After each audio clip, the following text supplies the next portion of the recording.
Okay.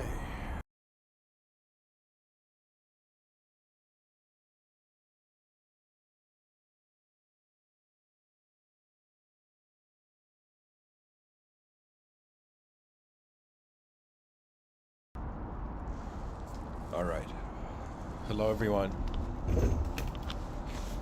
Hopefully, my voice is loud and clear. Let me just check the input.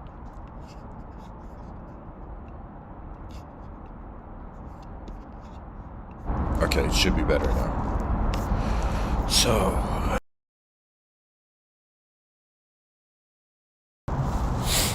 I was actually, to be honest, right now, in an hour, 30 minutes, there's a Discord event.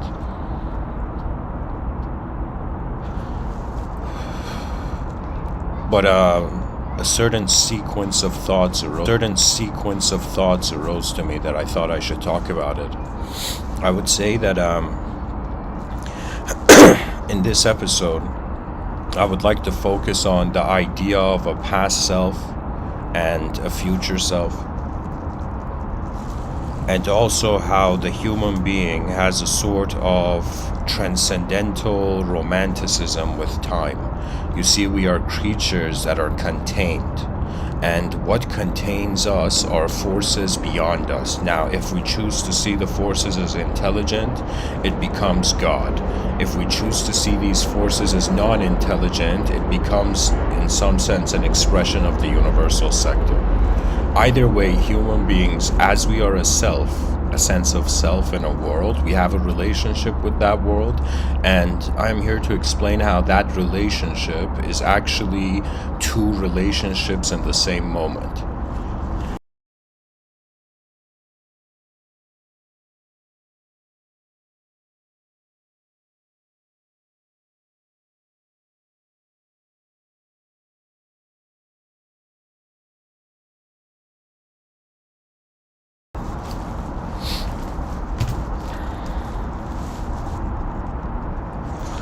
First of all, when I say simultaneity, I'm pretty much in the process of brainstorming anything. To me, the work of knowledge is in some sense a reception and then expression through a classified or organized context. So what that means is that the human intelligence has this strange existential role and position, where it observes existence, and existence echoes beyond, reflects behind the eyes of the person as a subjective universe. Right? For me, one of the most fascinating things I discovered about our species is that we are all living in two worlds, not one. And when I say two worlds, it's just like that opens it up to multidimensionality, and then there's other ways of analyzing it.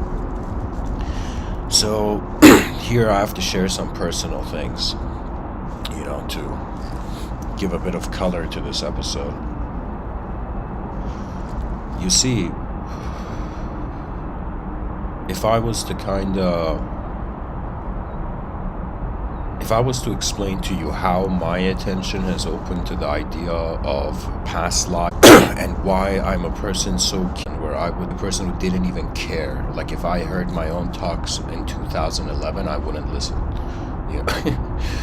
Because for me, it was more of trying to match the outer realms to my inner realms through the desire of my past, right? You see, human beings on this planet, when they release their sense of past, what that means is that ultimately what human intelligence is a presence of attention.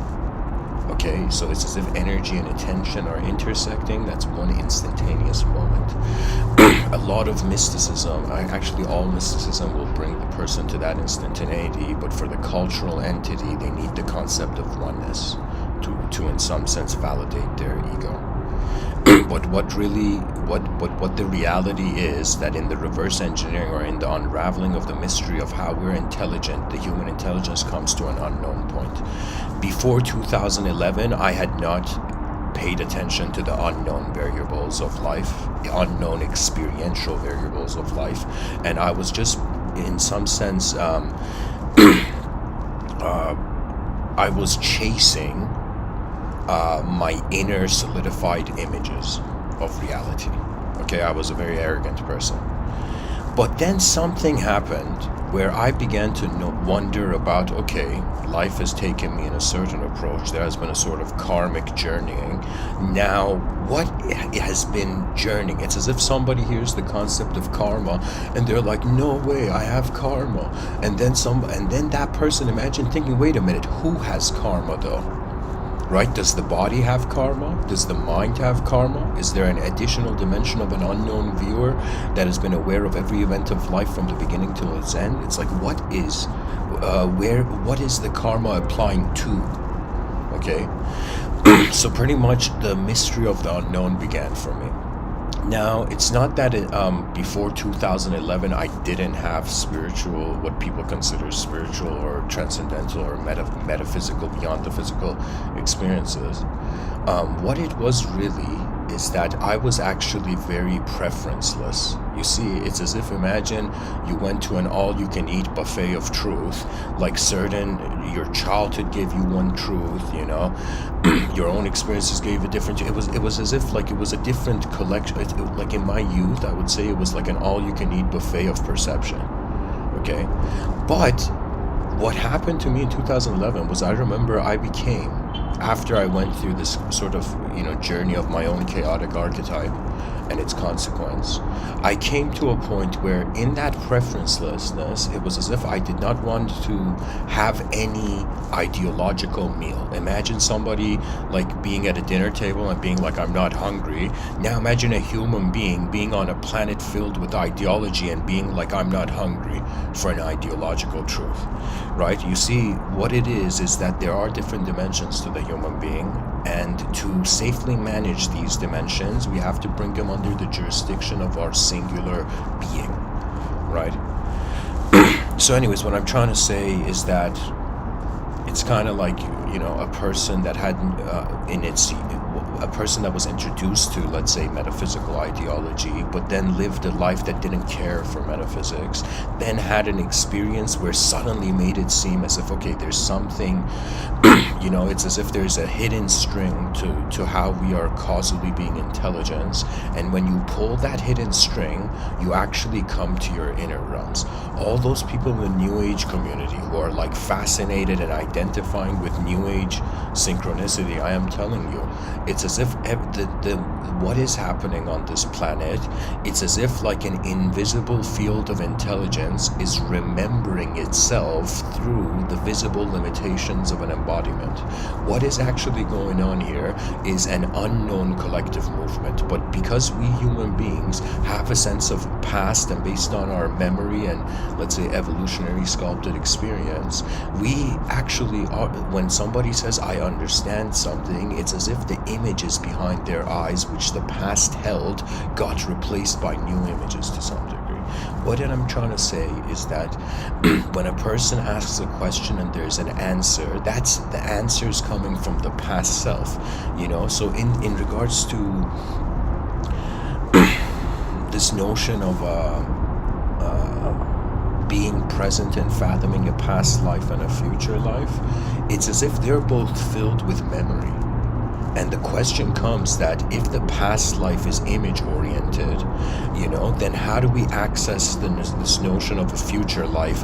And let's just say, let me be that maverick human being on this planet who said, hey, maybe it's not the human psyche, it does not just have a relationship with the past, it also has a relationship with its future. But the issue is that because the future is inconceivable, the mind is left having a relationship with the unknown. And so the unknown is actually house is just the room, not realizing how many hidden quadrants to universal intelligence or cosmic intelligence are there, right? So, and the biggest issue is that our species is so content with just the story of life. It's as if people just want to survive in a hollow story rather than realize there are so many unknown dimensions to conquer. It's as if we have had kings on this planet who have conquered lands. Now we have reached a point where the species is trying to fathom its counterattack to an inevitable void. You see, it's like if you think about life as an individual, its intensity is like, all right, I got to deal with that. But if you think about as a species, what does my species have to go through? What does my species have to deal with, you know? It's as if not just caring for your great-great-great-grandchild, but caring for all the friends of your great-great-great-grandchild, right? Great to the power of infinity. Because the idea is that the human species is a biological performance in a very materialistic realm. So what it is that when we understand the position of human intelligence, then we can comprehend how time is being overlaid upon it.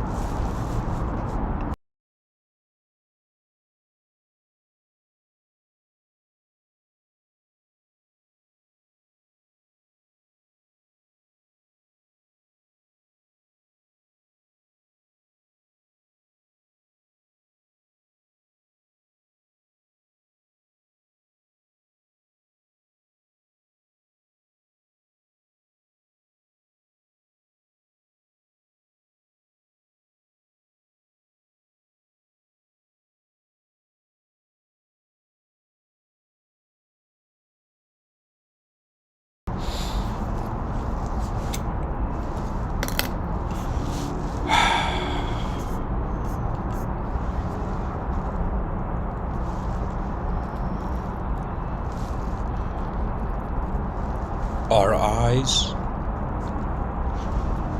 are an opportunity for space to change unconditionally. That is the power of human intelligence. It can observe how it is observing. So, to direct this towards this notion of the simultaneity of the past self and the future self, I have developed a very unique approach to this, which I have shared in other talks. And pretty much it was this realization I had where I was like, okay, right now I'm remembering yesterday what happened. So in the present, I can remember the past. And so the past, who I was in the past, became a memory for my future self, which is who I am in the present. Now I think about, wait a minute, so that means who I am in the present is being the memory of my future self. And if there is this notion of multidimensionalism, that the future goes beyond time, it's kind of like a timeless destiny is assisting, is viewing, in some sense, its destiny in the present moment, which is where time is being kept, right? Because if you think about it, if I say the body is in time, people are going to be like, yeah, man, matter is in time. You know, it changes, and that change in space is considered as time. But if I think about my mind, is my mind in time? I realize my mind is generating the concept of time. So the mind actually is in a timeless existential position. You know, so what that means is it's kind of like saying, if the materialist didn't like the concept of like a soul because of its abstraction, the same should go with time. The same should go with time. That means if you, let's say you're a pure materialist and you're like, no way, man, you think you're the Casper movie, you know, you know, but in reality, time is an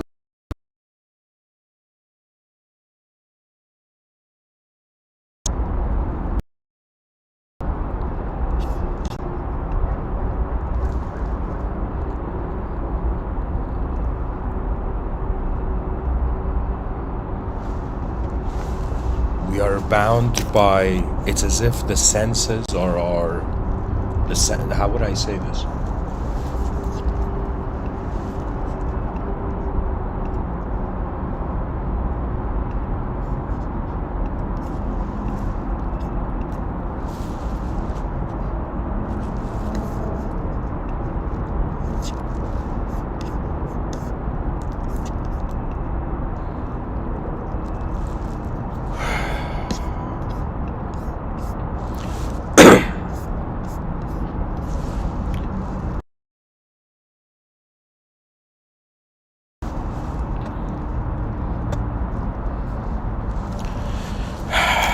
Let me see.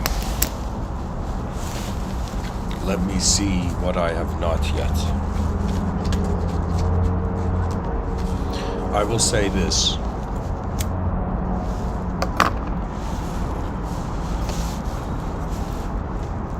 That time, there's a quote from Da Vinci from it, where he says time remains as much as is needed. We can choose to go with this line of reasoning that if the brain is generating our perception of reality, therefore time is being generated by the brain, regardless of its outer true existence. And so time is an interpretation of a hallucinating, let's say, brain from a materialistic position.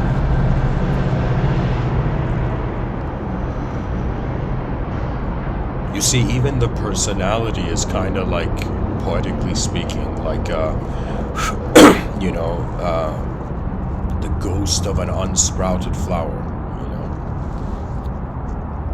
Personality is as abstract, where it's like we as human beings, the meaning of life is an abstraction.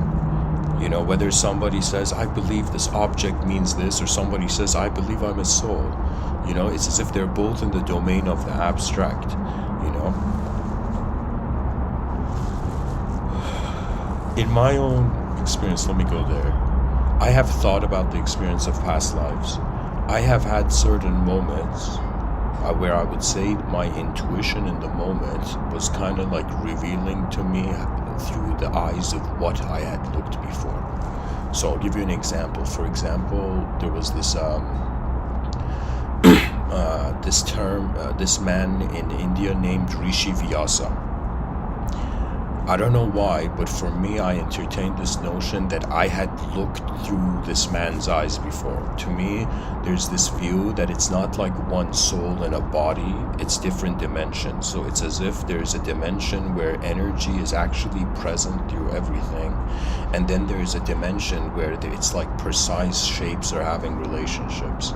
So when an intelligent being, or let's say the intelligence of a being reaches a certain point where it realizes it was never a shape, it accesses a state of being able to observe very complex and simple shapes. It's as if like this is the nature of freedom. Let's say you're someone seeking freedom and you get it. You get the freedom. It's like after you got it, you'll notice you are no longer searching for freedom. And it's kind of like the ultimate stage of the human mind is once that state is attained, there is no ultimate state, as if a clue of the greatest state of intelligence is opinionless. Perfection before doubt. That is in some sense the faith of the unborn. It's like there's some people who are like, man, I want to get enlightened, and there's some people who are like, yeah, I'm in an enlightened world. Before I was here, I was the sky. You see, it's like there's a different approach, right? How much the attention is individualized or not. So in my perception, I have identified with different personalities. Every moment I wake up, every morning I wake up, it's as if like, okay, a new day. What does that mean? A new self. What does that mean? That means another persona in the moment is being entertained, What really the human being is that in our outer realms in front of our eyes, we're living one physical life, it appears that way. Even though the body changes and grows, it's in a dynamic state. But behind our eyes, what's really happening is photo album identity. What that means is every moment that there's stimulus, this causes the brain to, in some sense, prepare its own counterattack. When I say counterattack, I mean, you see, there is unconscious response where we call reaction, and then there's a conscious reaction, we call it, let's say, a response, right? So in some sense, it's like if attention accompanies the change of the moment, that is consciousness. If attention doesn't accompany the change of the moment, that is in some sense you have become a passenger of the world. I firmly believe this, that really what the free will is doing is that it is experiencing or getting to experience its piloting ability. That means consciousness. I personally feel this even in talks of Civilization 2.0, I've talked about it, where I'm like, the future of our species is going to be a multidimensional airport. You know, there's going to come a human being in the very far future, and this pilot is going to, in some sense, scout and scan the planet to find other pilots. Right? Why? Because the nature of our eyes is to go beyond our world. And this is the cool thing about memory. If it doesn't keep accumulating information, it feels stale. It feels as if it's not enough, right? You see, desire is not just for power. I personally believe every human being has a desire for knowledge, but that knowledge has to be how much they're willing to shift their emotions.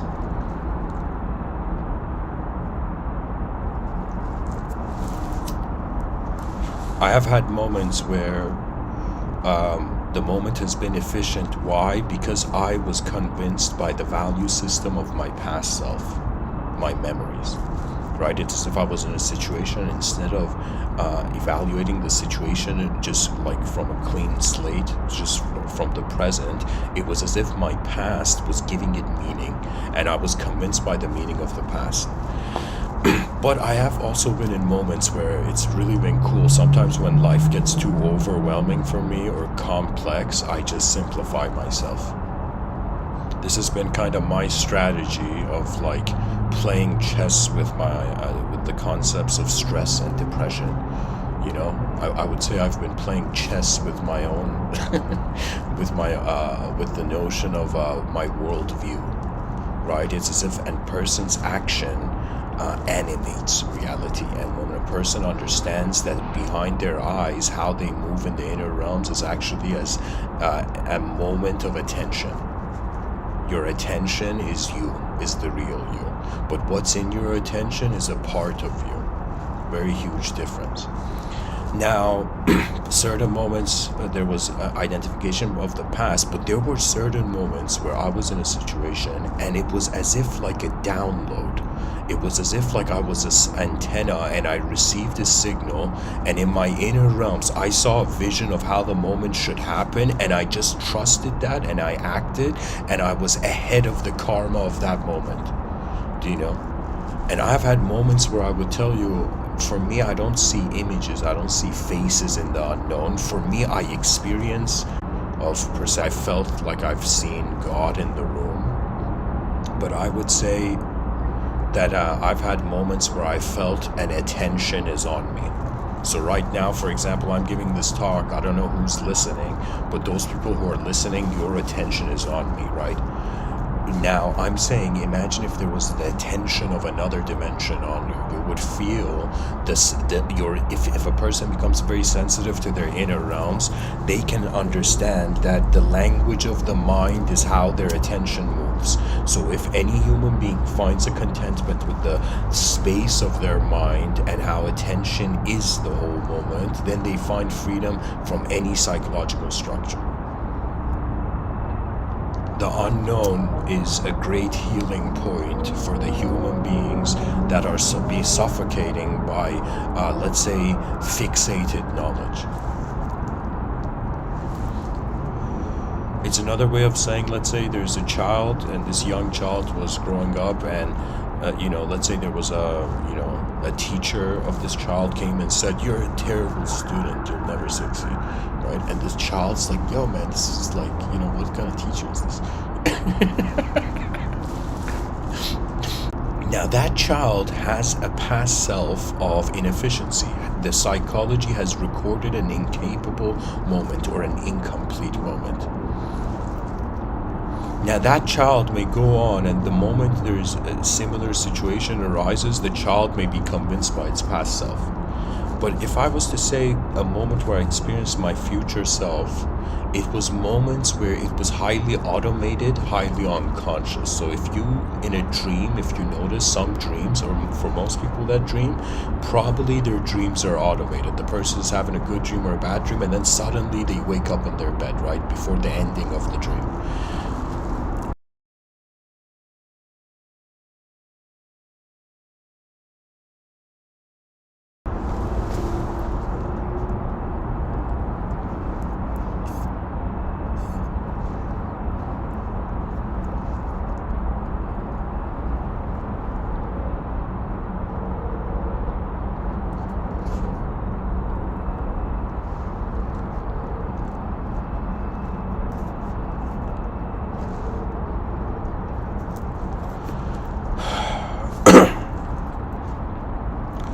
I say that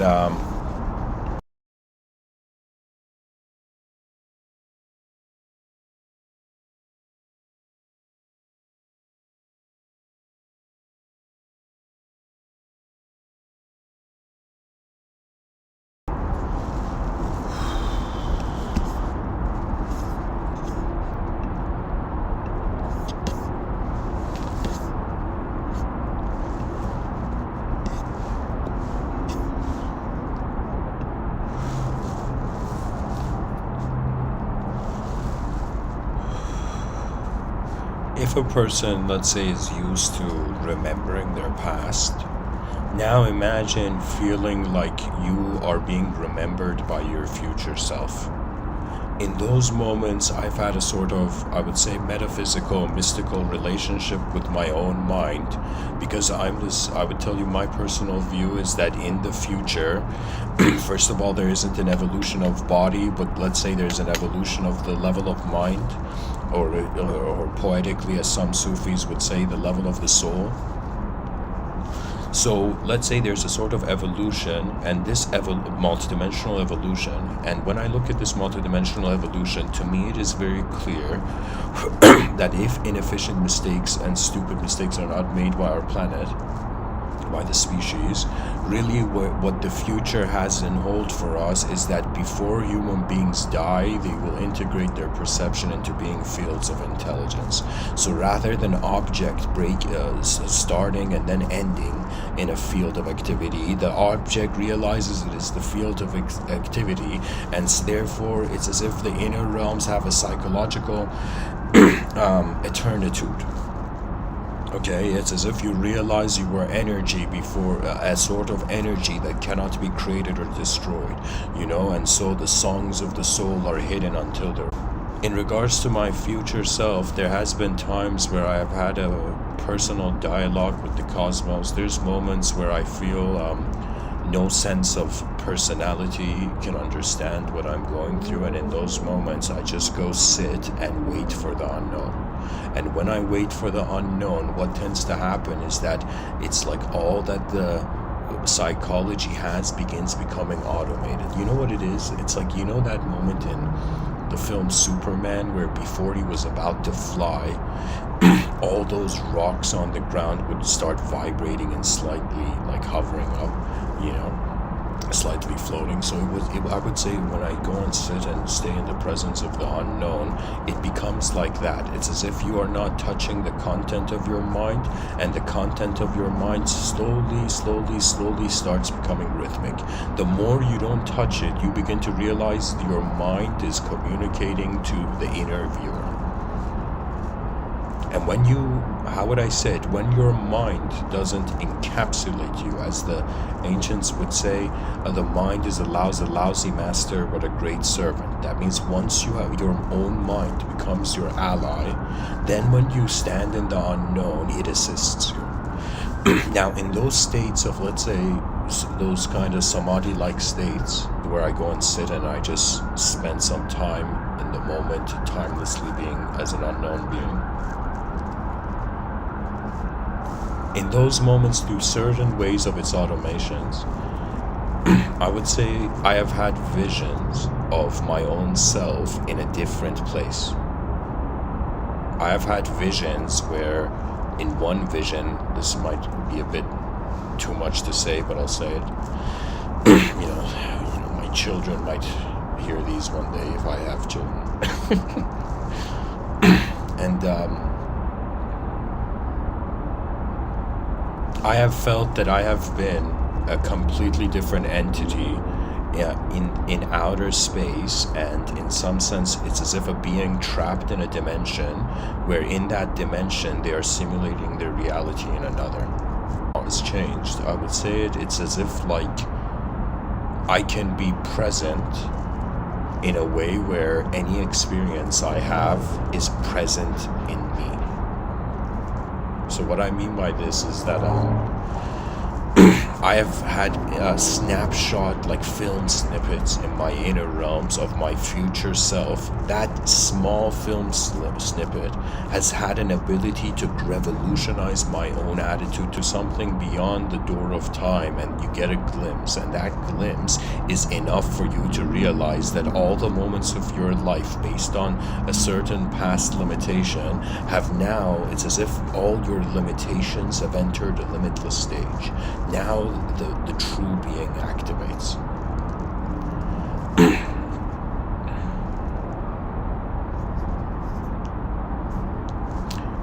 In some manner of speech, we can say the past self and the future self are parallels.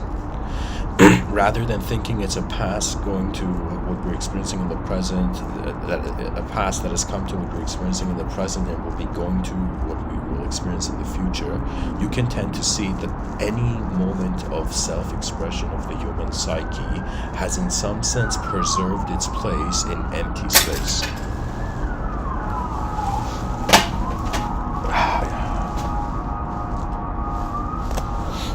All right. I'll be back, guys. Quick intermission.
Okay.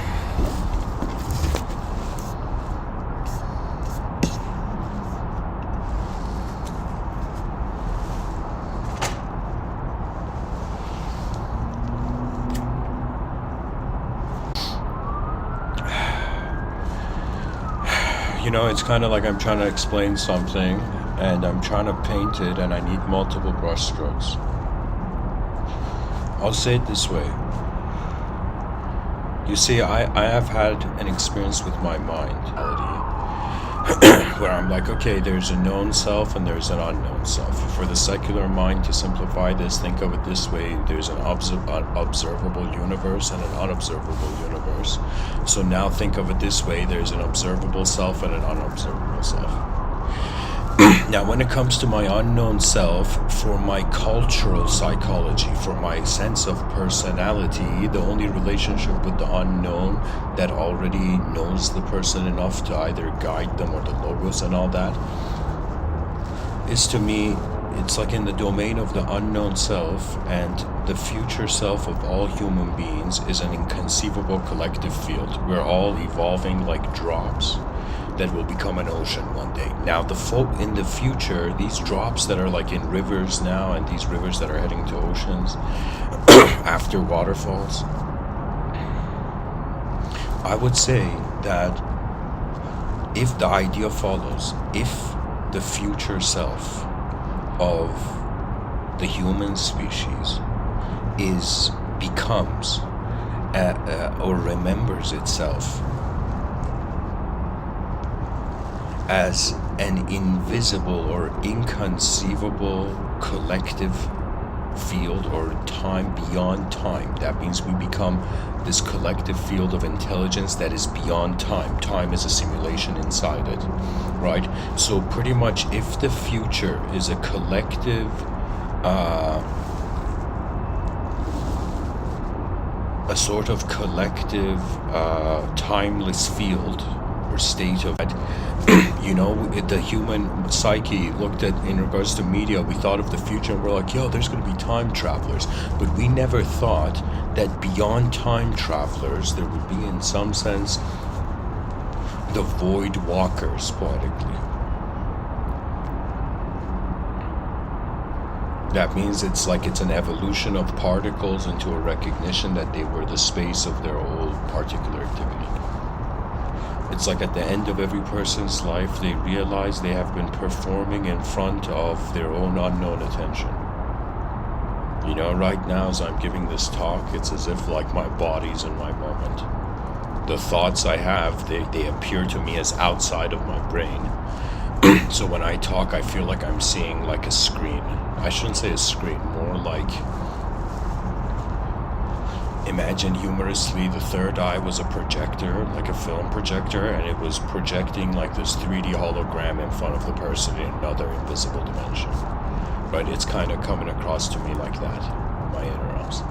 But I know that I cannot be what I already am. So what I mean by this is your attention, receiving the world being an advanced civilization and living in accordance to that, and then the next step would be, in some sense, is here, right?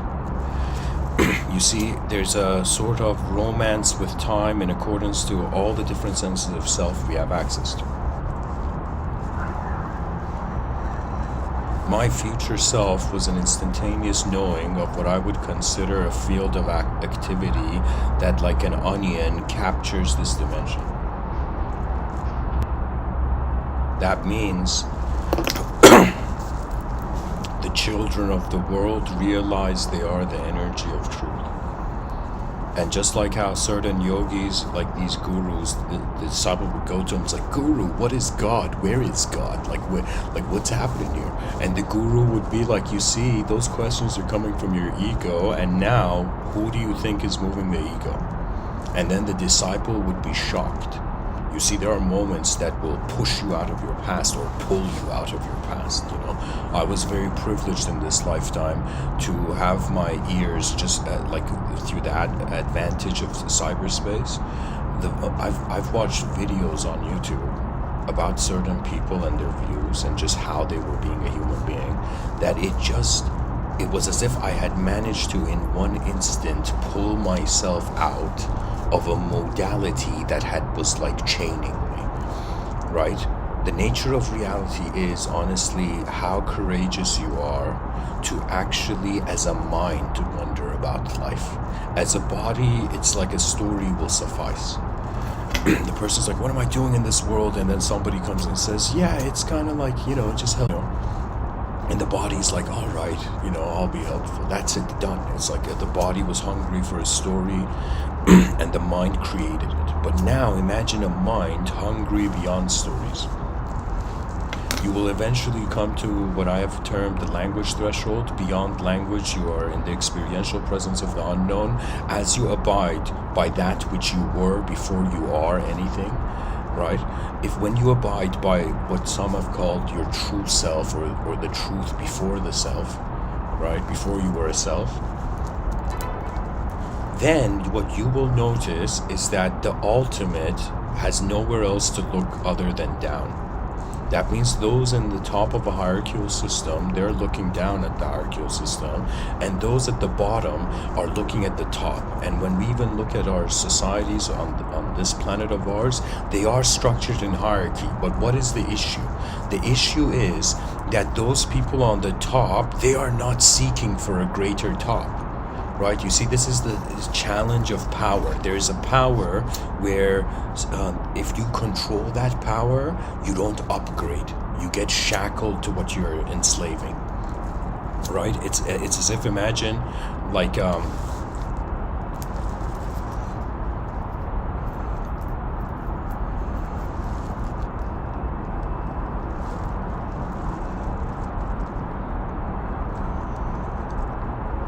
It's kind of like this. If you truly have advanced beyond a certain level of mastery, your attention is actually beyond mastery.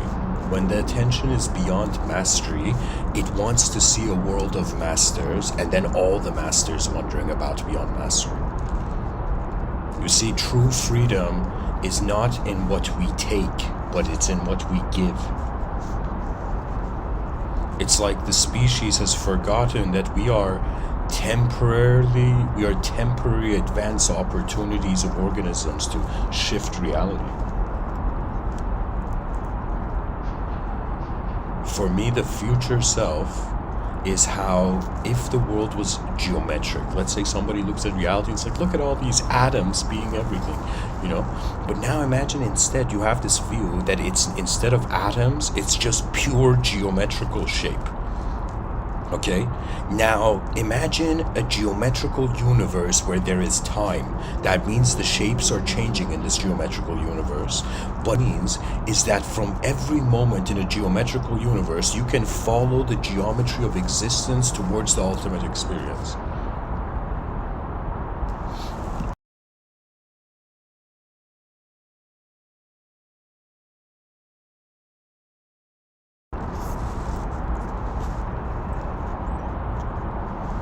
For me, the future self is a state where there is no longer emotional consequences due to a psychological game.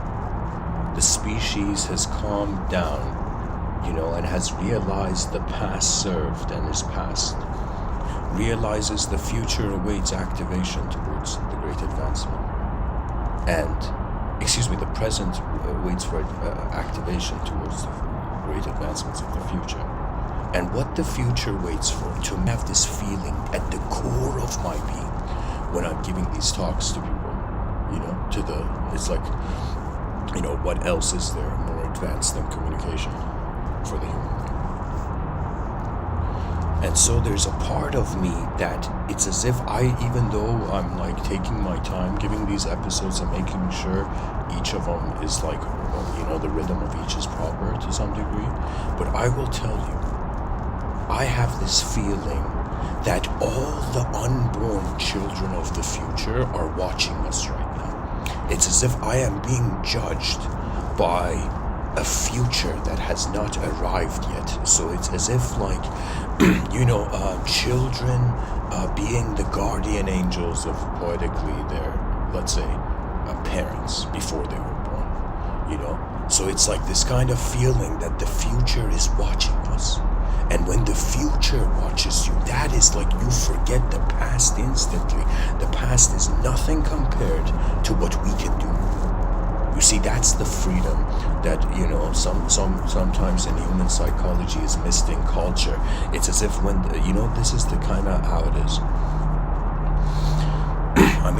I would say I'm an uncommon person. There's 100%, way better people on YouTube who can talk about true extroversion in regards to a social system. But the attitude I have is that the moment I see something better can happen, the past has to become a passenger. So to me, really what it is sure, from one angle you can say a personality in the present felt it noticed its future self remembering it, right? That would be a sort of contact with the future self in the present, right? But another view of it would be is that the unknown collective self or the individual self met the known individual self, met or had a meeting with the unknown collective self. And so for me, that relationship with an unknown glitch in the system of existence where our experience is active, to me, they say, who was it? There was this artist, I don't know, poet, artist, philosopher. This guy said that, I forget his name, but he said, it's not, let me find the quote actually.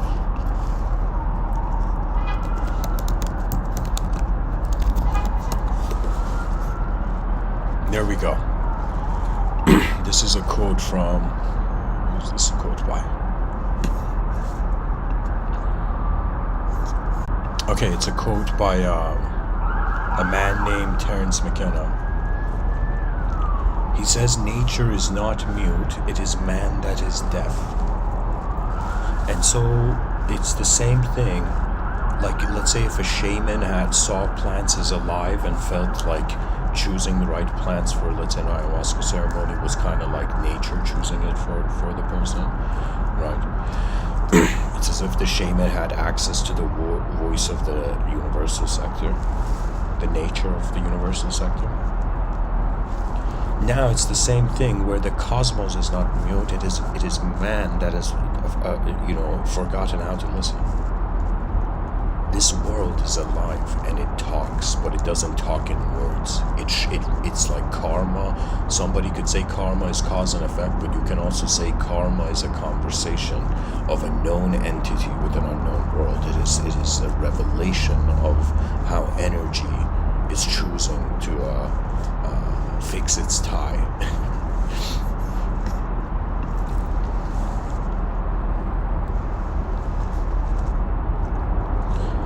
So, the moment you realize that the future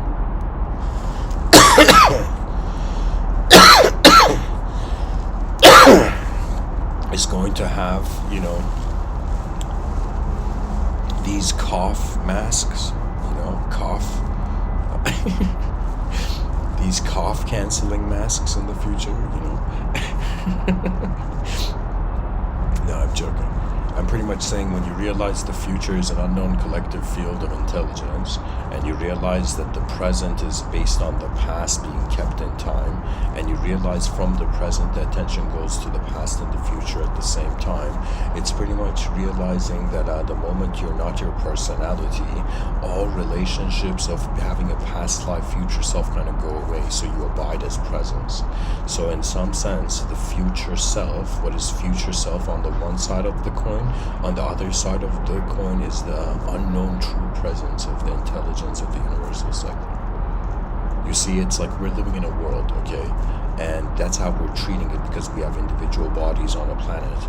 But if we actually realize that the mind is kind of like how the body is an antenna picking up on the field of the environment, right? Then one's own relationship in their inner realm can shift. You know why? How unique life is. It's kind of like, I'm just saying, like, let's just for a moment, even though this is impossible, but let's for a moment fathom, that there was a inventor to the human creature, okay? Just for a second, let's entertain that. Not a story-based inventor, but some hidden inventor. Now, it's as if we are being the invention of this hidden inventor, and we're wondering about, okay, what are the clues to the inventor? Like, how do we notice how we've been made, right? And when you look at the human being, it's like truth was never meant to be personal. Truth is impersonal. Let me tell you why. Because if truth was meant to be personal, and it was just meant for your inner realms, you would have been born in a solipsistic universe. That means you would have been, it's like behind your eyes, let's say you're God, and behind your eyes is a private server of reality, right? And let's say in front of your eyes, you are the creation. Behind your eyes, you're the creator. In front of your eyes, you're the creation, imagine, okay? Now, and the creation is in like an outer realm, so it's kind of like, how can I do this justice? Like,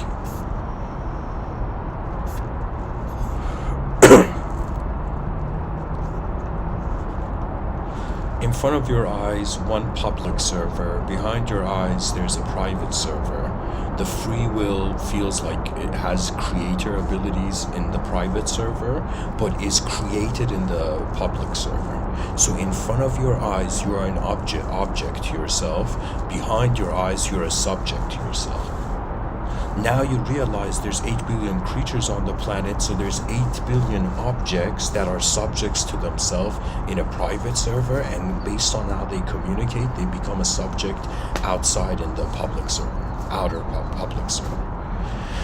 So what I'm trying to say is that if the purpose of life was just to create, okay, it would be as if there would be no need to be a part of creation. Right? For me, it's always like, regardless of whatever spiritual narrative I have, I'm like, why am I here though? And when I say why am I here though, I'm not talking about why am I like in a civilization. I'm talking about why is there even attention existing right now? Why has the candle of the human intelligence been lit? Why? And when you truly wonder, this is something where this is true loneliness, I would say. It's the loneliness of the mind, but let me explain to you what I mean. This true loneliness of the mind is like you reaching a sort of point where you notice the edge of your inner realms and you notice the edge of the outer realms, and you're experiencing an event that requires you to trust the inner realms to see what else there is, right? So it's as if it's like you have access to two modes of reality, an outer object and an inner subject. Now what's happening, it's like the attention is going to, okay, how am I being a subject, inner subject? And when you realize there's a whole nature to how the mind is happening, it's honestly like a realm. I am telling you, this idea I have of, I've termed it as Mr.Within's inner and outer realmism.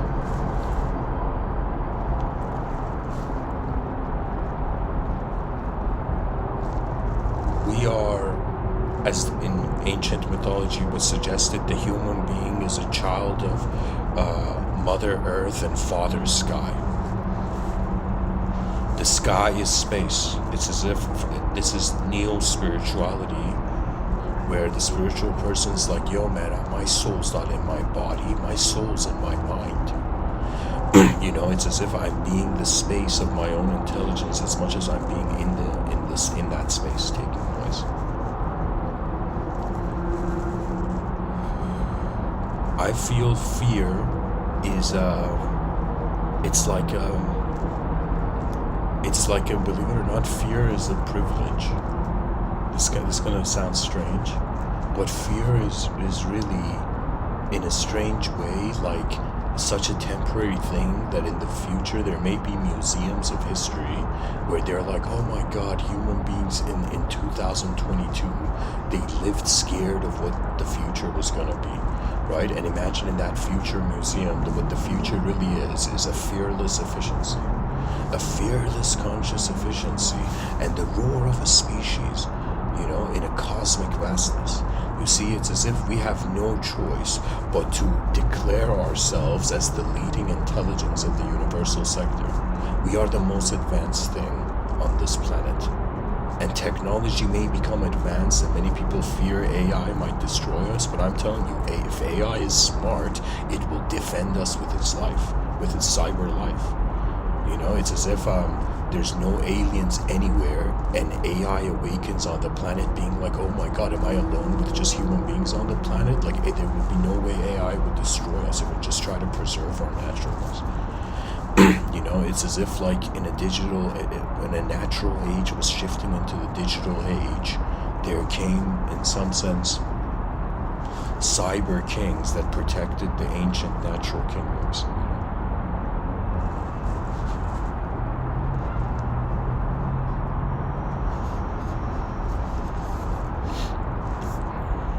Anyways, let me see, what time is it? Okay guys, I'm gonna end the talk here. Thanks for listening, and I'll say one last thing. In regards to the transcendental romanticism with time,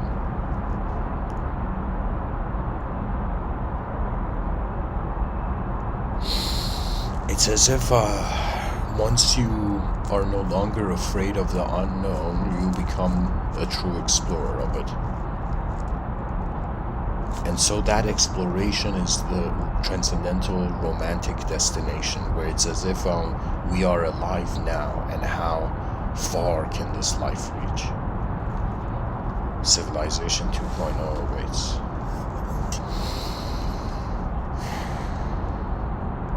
Blessings.